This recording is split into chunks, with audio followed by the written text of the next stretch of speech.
Múltkor azt kérdeztem tőletek, hogy voltatok-e már szerelmesek fiktív karakterekbe? Tini Titánok Raven. Én nem tudom, tetszett a stílusa, a design és a magyar hangja. Igen, szóval amúgy ez a Tini Titánok Raven karakter volt az, aki szerintem így a legtöbbször előjött válaszként erre a kérdésre, és nekem is megvannak az emlékeim róla. Rykard, Lord of Blasphemy. Igen, ez az Elden Ringnek ez a fura bossa, ami hát így néz ki. Nem tudom, hogy konkrétan mi volt az, ami megfogott valakit, hogy ebbe a lénybe. Tehát, hogy milyen érzéseket vált ez ki? Mert megértem, hogy ilyen hosszúkás és vastag, és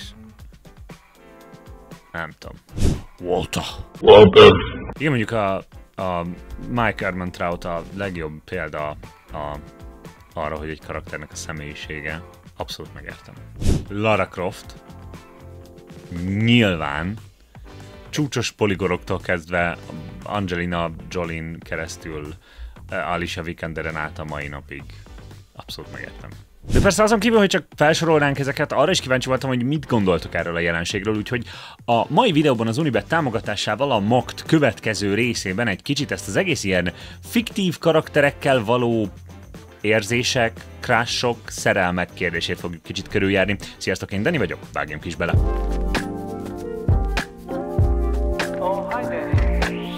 Előbb még nézzük tovább, hogy kiket írtatok, mert amúgy zseniális. Tifa Team írja Botond, igen.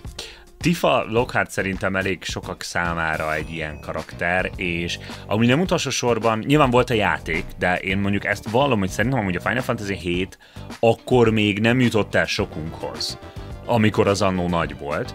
Viszont ugye volt az Advent Children animációs film, ami viszont már szerintem sokkal jobban eljutott hozzánk, és én is innen ismerem igazából a karaktereket elsősorban, meg ugye itt már hát kidolgozottabbak voltak, mint az eredeti verzió.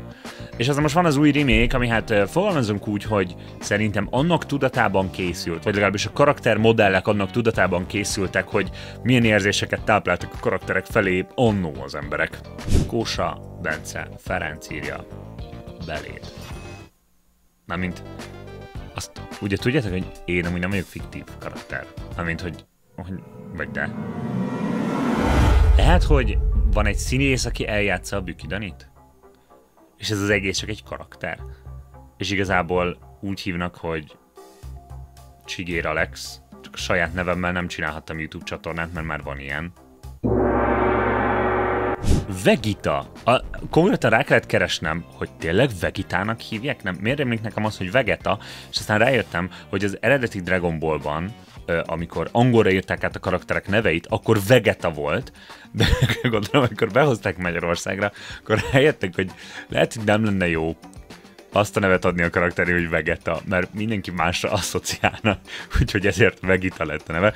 De igen, amúgy ezt is tökre megértem, mert abszolút olyan volt ez a karakter. Főleg, és az az érdekes benne, hogy szerintem azért kelt ő erősebb érzelmeket talán, mint mondjuk konkrétan mondjuk Son Goku, mert szeretjük azokat a történeteket, vagy nagyon szimpatizálunk azokkal a karakterekkel, akik valami rossz helyről indulnak, tehát gonosz karakterekként indulnak, de aztán végül szépen lassan kapnak egy ilyen pozitív fordulatot, és valahogy így rendbe lesz hozva az ő személyiségük, és egy pozitív karakterré válnak, és pusztán az, hogy erre a jellemfejlődésre képesek voltak a velük történtek tekintetében, ez önmagában valahogy szimpatikusabb, mint azok a karakterek, akik eleve így jóként indulnak, aztán így jók maradnak. Tehát, hogy sokkal izgalmasabbak az ilyen karakterek, mint az általános főszereplő, aki nem tud rosszat csinálni. Igen, Tracybe, Michael lányába.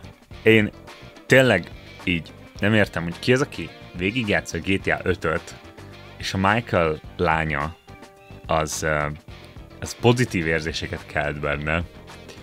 Még akkor, hogyha mondjuk valaki apukaként tekint, tehát hogy a Michael szemszögéből egy ilyen védelmező érzést érez iránta, még megértem, de hogy belezugni ebbe a csajba? Miért? Félretéve az, hogy nem akarom leszólni azt, aki fiktív karakterekbe belezúg, mert erről szól az egész videót, mindjárt rátérek, de miért tép bele? Beléd, Dani. Erről már beszéltünk. és nagyon köszönöm, de nem. Barney Kirashi írja. A japán haditengerészet sok háborús bűnt tervelt ki a fedélzetén. 1942. június 4. 19 óra 25 perckor hullámsírba veszett. 10 darab 200 mm-es ágyúval a mai napig tartja a rekordot. Ijin Kaga. Na most erre rákerestem, hogy mi a halálról van szó. Az Azur Lane nevű játékról, amiről én eddig nem nagyon tudtam. Úgyhogy megpróbáltam utána nézni, mert amikor rákerestem erre a névre, bejött egy anime csaj, és egy japán hajó is. És nem értettem, hogy mi történik. Mint kiderült, az Azur Lane egy olyan játék, ahol a japán haditengerészetnek a hajóit gyűjtöd össze, második világháborús hajókat, de hogy ezek így meg vannak így személyesítve. És ilyen anime lányok lesznek a hajókból, de hogy ők a hajóknak az ilyen anime lány megszemélyesítői. Tehát ezek az anime lányok maguk a hajók. És még hogyha ez egy ilyen poén lenne, ez egy ilyen paródia lenne, megérteném, de nem! Ez egy full komoly játék. Tehát, hogy itt tényleg ez egy ilyen hadihajó gyűjtögetős szimulátor, amit teljesen komolyan játszanak az emberek, és ezen komment tanúsága szerint bele is zugnak ezekbe a hajókba. Valamás magyar írja, sokaknak ez egy tabu téma, mert nem normálisnak nézik őket. Szerintem nincs baj azzal, hogyha szerelmes vagy voltál egy fikciós karakterbe, amíg normális keretek között csinálod, például nem jössz be egy őt ábrázoló testpárnával a sulitba munkahelyedre, hanem csak otthon hülyéskedsz a haverjaiddal. Meg hogyha nem 18 alatti. Ez mondjuk érdekes, igen, tehát hogy azért ilyen fiktív karaktereken kiélni ezeket, tehát na, utalhat fura dolgokra, mindegy. Én max egyszer voltam fikciós karakterben szerelmes, az Justice volt a Helltakerből. Fiatal voltam, dúltak a hormonok, de ennek ellenére is meg tudtam állni, hogy ne kezdjem el isteníteni, mint ahogy néhányan teszik. És amúgy meg véletlenül nem ezért jött létre a waifu és a husbando, vagy hogyan hívják a férfi megfelelőjét kifejezések? És amúgy igen. Volt egy anime, aminek az volt a címe, hogy Azumanga Daioh, és ebben van egy jelenet, ez 2002-ben ment ez az epizód, ezt a jelenetet most így nézzük meg.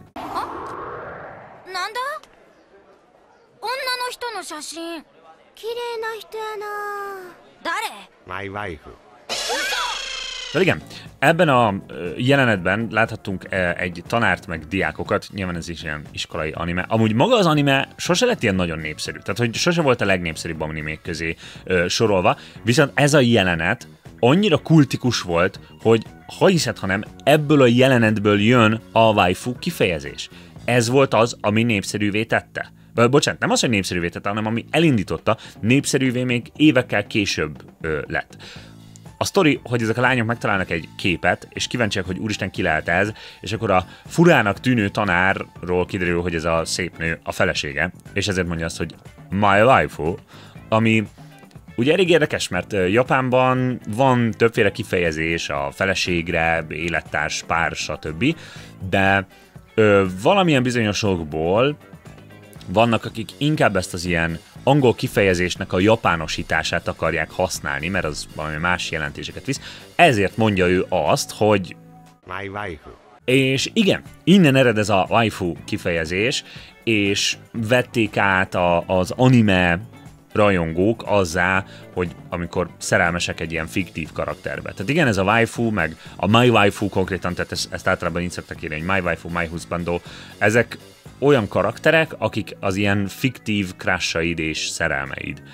És ennek ilyen bazi nagy hagyománya van az ilyen anime közösségekben, 4chanon, meg mit tudom én, hogy például amikor van valamilyen olyan ünnepnap, amit az emberek a szeretteikkel töltenek, és nekik nincs kivel tölteni, akkor posztolnak waifu képeket, ami azt jelenti, hogy ülnek a monitor előtt egy kajával, gyertyával, vagy akár igen, egy testpárnára kinyomtatva, mit tudom én, a karaktereket.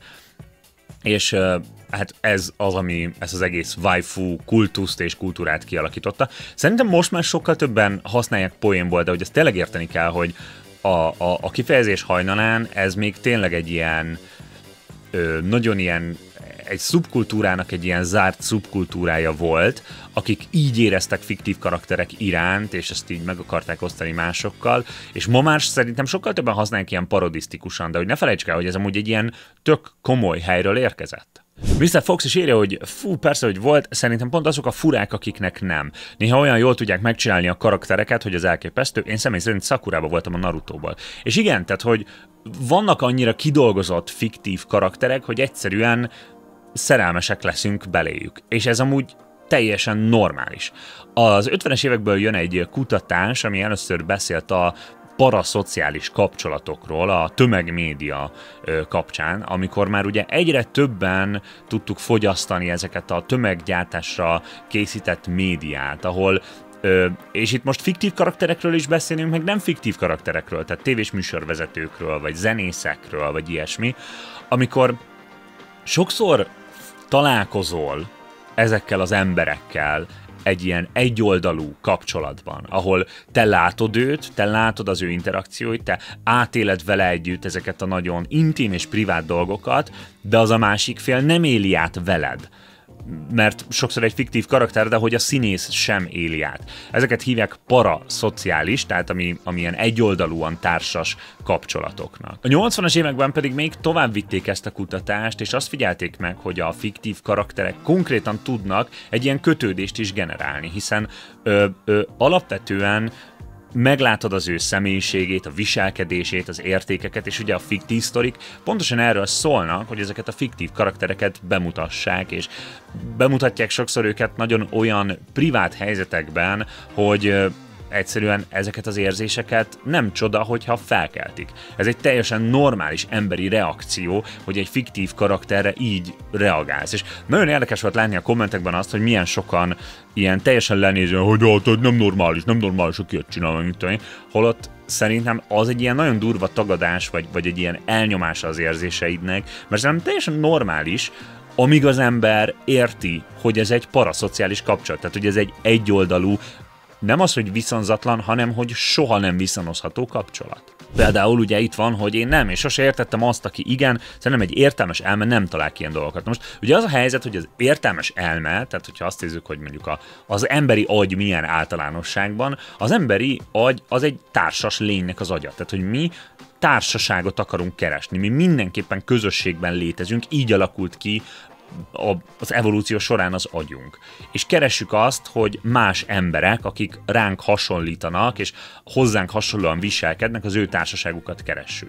És én nem azt mondanám, hogy az értelmes elme nem talál ki ilyet, hanem hogy egy olyan helyzetbe vagyunk kényszerítve, ami valóban nem természetes, de hogy tényleg egészen elképesztő, hogy a mai társadalom mennyire magányos amúgy, vagy mennyire gyakori a magány az emberiség történelméhez képest bármelyik időszakkal összehasonlítva. És igen, amikor ilyen nagy magány van, és ilyen sokan vannak egyedül húzamosabb ideig, akkor egyáltalán nem meglepő, hogy az egyetlen társaságukká ezek a fiktív, vagy hát nem feltétlenül fiktív, de a médiában látott emberek válnak. És hogyha ez az egyetlen társaságod, akkor nyilván hozzájuk kezdesz el kötődni, és velük kialakítani ezeket az egyoldalú kapcsolatokat. És nyilván van egy pont, ahol ez túlmegy valószínűleg egy határon, egy egészséges határon, de önmagában szerintem felfedezni az érzéseidet ilyen fiktív kapcsolatokon keresztül, az az agyadnak a teljesen normális működése. Tehát ezzel nem tudsz mit csinálni, nem tudod irányítani, hogy ez felbukkanjon benned, és tök normális, hogy működik. És tehát mondom, az érdekes, hogy egy olyan kultúrában például, mint a streaming, az online streaming, ilyen streamerek, tartalomgyártók, ez most ugye újra felmerült ezzel az egész ilyen szimp kérdéssel kapcsolatban, tehát hogy amikor az emberek nézik ezeket az embereket, és úgy nézik a streameket, mint hogyha ez a streamer beszélgetne velük. És tényleg ott ül a kamera másik oldalán, és egy ilyen tök átlagos délutáni játék, amit tudom én mi, ne lepődjünk meg, hogy ezek így kialakulnak. Barbara írja még egy kicsit árnyalásnak, hogy mivel egy karakter sosem lehet olyan komplex, mint egy élő ember, ezért nem hiszem, hogy rendesen szerelmes lehetnék egy karakterbe, pedig mennyi anime csávóba voltam már belezúgva. Nem tudom elképzelni, hogy valaki tényleg szerelmes lenne egy karakterbe, hiszen nincs ott a valóságban. Az én agyam is sokszor szeretné elhinni, hogy az adott karakter igazi, viszont sajnos nem az. Igen, amúgy ez is egy kicsit szándékos volt a részemről, hogy így a szerelem szót használtam nagyon általánosként, mert mondom, ez nagyon árnyalt az egész. Tehát, hogy mindenki egy kicsit máshogy hívja ezeket a dolgokat, és tényleg, hogyha az igazi szerelemről beszélünk, amit egy másik ember iránt érezhetsz, az nem valószínű, hogy paraszociálisan kialakulhat, de nem teljesen kizárt, hiszen hogyha elég ideig tart ez a paraszociális kapcsolat anélkül, hogy ez bárhogy meg lenne bontva, vagy tudatosítva, hogy egyoldalú, akkor átalakult akár igazi szerelemmé, de szerintem az átlag közönség, a nagy többség számára ez inkább mondjuk fizikai vonzalom, tehát nyilván amikor olyan videójáték karakterekről beszélünk, mint a Stellar Blade-nek a főse, meg ugye a Lara Croft, aki már szóba került, vagy ugye Tifa, vagy mit tudom én, Liara a Mass Effectből, hogy személyes példát hozzak, vagy a Cyberpunkból, amit írtak csomóan a Judy Penn, mit tudom én. Tehát amikor ezekre a karakterekre gondolsz, akkor nyilvánvalóan egy fizikai vonzalom van, tehát fizikailag vonzódni egy bármilyen absztrakt karakterhez szerintem az nem fura, azt mindenki megérti, hogyha nyilván ez helyén van kezelve, de vannak ennek még további lépései, hogyha a fizikai vonzalmon túl még van egy ilyen szimpátia, ami ugye nyilván nem lehet kölcsönös, csak egyoldalú. Szóval, hogy szerintem a szerelemig még nagyon sok lépcsőfok van, amin elhelyezkednek az emberek, és az, amit úgy igazán szerelemnek hívunk, az talán nem alakul ki, de szerintem nem elképzelhetetlen. Szóval összességében azt gondolom, hogy ezek a paraszociális kapcsolatok normálisak, de nem feltétlenül egészségesek hosszú távon. Tehát egy olyan emberi társas kötődésnek egy pótléka, ami igen, amikor hiányban szenvedsz, akkor jó dolog a pótlék, de hogy alapvetően nem szabad, hogy kiváltsa a helyét a rendes kötődéseknek, és alapvetően egy nagyon torz társadalmi szituáció az, ami egyáltalán lehetővé teszi, hogy ez működik. És nem annyira meglepő, nem annyira véletlen, hogy ugye pont abból a japán kultúrából és közösségből jön ez az egész jelenség leginkább, vagy mondjuk a legtöbbünknek szerintem az jut eszünkbe, hogy ott ez sokkal régebb óta tart, mint a világ többi helyén. Szóval nem meglepő, hogy abból a közösségből jön, ami tényleg ugye a hirtelen gazdasági fellendülés hatására nagyon sokan kezdtek el nagyon magányos életet élni, nagyon egyedül élni, és nagyon sok időt tölteni a munkával, aminek köszönhetően a szocializálódás, a társas kapcsolatok keresése nem fért bele már az időbe. Tehát nem meglepő, hogy ilyen alternatív pótlékokat kerestek. Mondom, a probléma az, amikor a pótlékkal megelégszünk, és nem is megyünk el soha az igazi felé.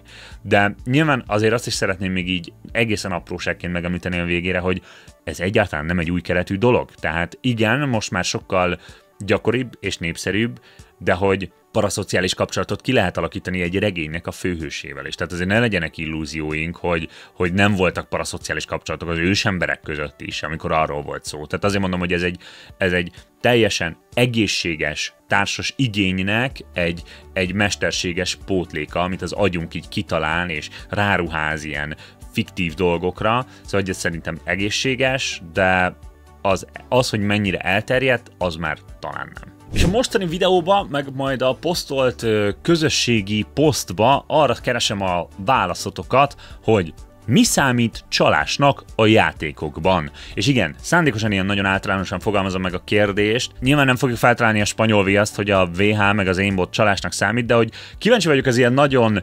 elvont ötletekre, hogy szerintetek mi az, ami csalás egy játékban, amit lehet, hogy mások nem gondolnak annak. Szóval, hogy ez a mostani kérdés, erre vállalom a válaszaitokat ide kommentben, ez alá a videó alá, Discord szerveren is lehet erről beszélgetni, meg majd lesz egy közösségi poszt, ahol írhatjátok. Hagyd a válaszod a kommentben len, és én összeszedem a következő magtrészben. Mint mindig most is sokat segít, hogyha lájkoltak, kommenteltek, feliratkoztok, meg követtek mindenféle helyen, Instán, TikTokon, Threads-en, stb. Várok titeket legközelebb is. A csatorna támogatója az Unibet.